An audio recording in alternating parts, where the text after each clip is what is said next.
నమస్తే, welcome to పోరాటగలం TV. నేటి వార్తా విశేషాలు.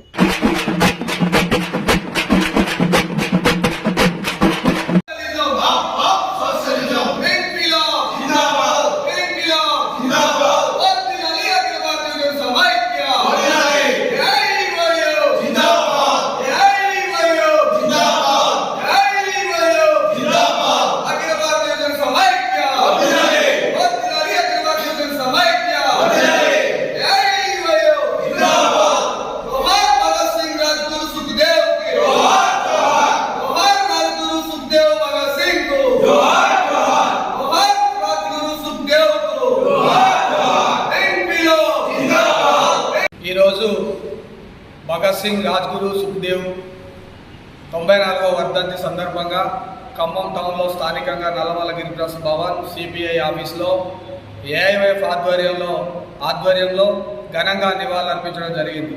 భగత్ సింగ్ ఆనాడు 1907 సెప్టెంబర్ 28న జన్మించిన తర్వాత వారి యొక్క కుటుంబం అంతా కూడా రాజకీయ నేపథ్యంలో వారు రాజకీయాల మీద ఆసక్తితో వారు పోరాటాల వైపు రావడం జరిగింది.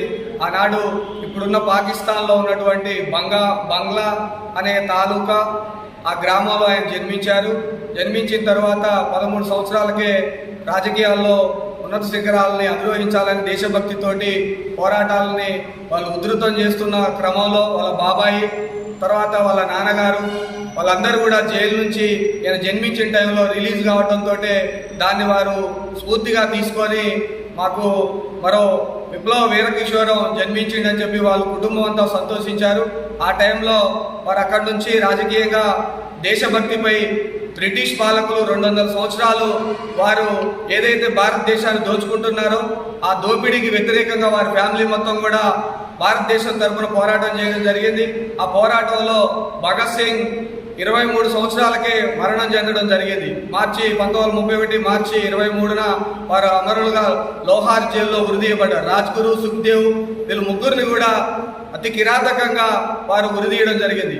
ఇదంతా కూడా భగత్ సింగ్ని కేవలం ఇతను బతుకుతే భారతదేశంలో తెల్లదొరలపై ఉధృతాలు అవుతాయని చెప్పేసి, అదేవిధంగా భగత్ సింగ్ని ఉరిదీసిన తర్వాత కూడా అతని డెడ్ బాడీని రాజ్గురు, సుఖ్దేవుల్ని చెక్లేస్ నదిలో ముక్కలుగా నరికి నదిలో కలపడం జరిగింది.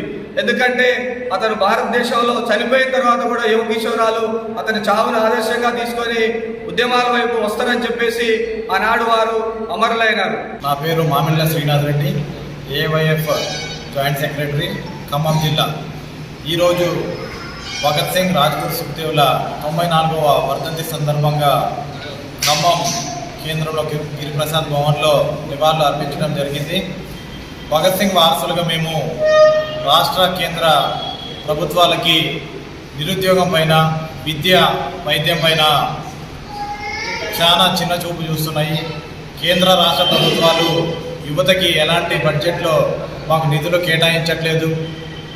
అలాగే దేశంలో విద్య, వైద్యం అనేది ఉచితంగా రావాలని మేము భగత్ సింగ్ వారసులుగా మేము పోరాటాలు చేస్తున్నాము. నా పేరు శ్రావణ్ కుమార్, ఏఐవైఎఫ్ జిల్లా ఆర్గనైజేషన్ కార్యదర్శి.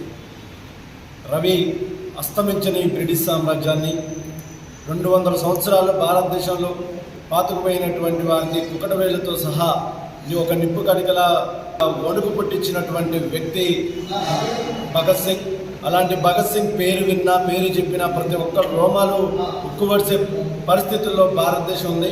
అటువంటి ఉద్యమాలు నడిపినటువంటి భగత్ సింగ్ పుట్టినప్పటి కాడి నుంచి కూడా చేలలోకి పోతే వాళ్ళ తండ్రితోటి నానా ఈ చేలో తుపాకులు చేస్తే మళ్ళీ చెట్లు ఎదిగి ఆ తుపాకులు కాస్తాయి ఈ చెట్టుకి అని చెప్పేసి అడిగినటువంటి సందర్భం కానీ, తర్వాత జలియన్వాలా బాగ్లో ఎంతోమంది అమరులైనటువంటి వాళ్ళ రక్తం యొక్క రక్తగుడ్డలు తీసుకొచ్చి ఇంట్లో భద్రంగా దాచుకున్నటువంటి సంఘటనలు కానీ ప్రతి ఒక్కటి నాటుకుపోయినటువంటి పరిస్థితి ఉంది. ఆ రకంగా ఈ భారతదేశంలో ఈ తెల్లదొరలను తరిమి కొట్టే విధంగా ఏ విధంగా చేయాలనే ప్రతి నిమిషం అధ్యయనం చేస్తూ, ఏదైతే సోవియట్ యూనియన్, రష్యా యూనియన్లో అక్కడ ఉన్నటువంటి కమ్యూనిస్ట్ సోషల్ యూనియన్ దాని మీద భారతదేశంలో మొదటి కమ్యూనిస్ట్ వ్యవస్థలో ఉన్నటువంటి భగత్ సింగ్ అక్కడ ఉన్నటువంటి పోరాటాలను స్ఫూర్తిగా తీసుకొని భారతదేశంలో కూడా పోరాటాలని ముందుకు ఎలా సాగించాలని చెప్పేసి అధ్యయనం చేస్తూ అధ్యయనంతో పాటు పోరాట స్ఫూర్తిని కూడా కలిగించి దాంతో ఉన్నటువంటి రాజ్గురు సుఖదేవుని కూడా ఈ యొక్క ఉద్యమాన్ని వైపు తీసుకుపోయే విధంగా తనతో పాటు సహచరుడుగా ఉత్తమ మిత్రుడిగా ఉన్నటువంటి చంద్రశేఖర్ ఆజాద్ని కూడా ఆజాద్ చంద్రశేఖర్ని ఈయన ఇద్దరు కలిసి ఎన్నో ఉద్యమాలు చేయడం జరిగింది. మార్కెట్ దారుల నుండి రైలు పేల్చడం కానీ, పార్లమెంటు మీద బాంబు దాడి కానీ, ఆ పార్లమెంటు చేసినటువంటి ఆ బాంబు దాడికి మరి అరెస్ట్ అయినటువంటి పరిస్థితి.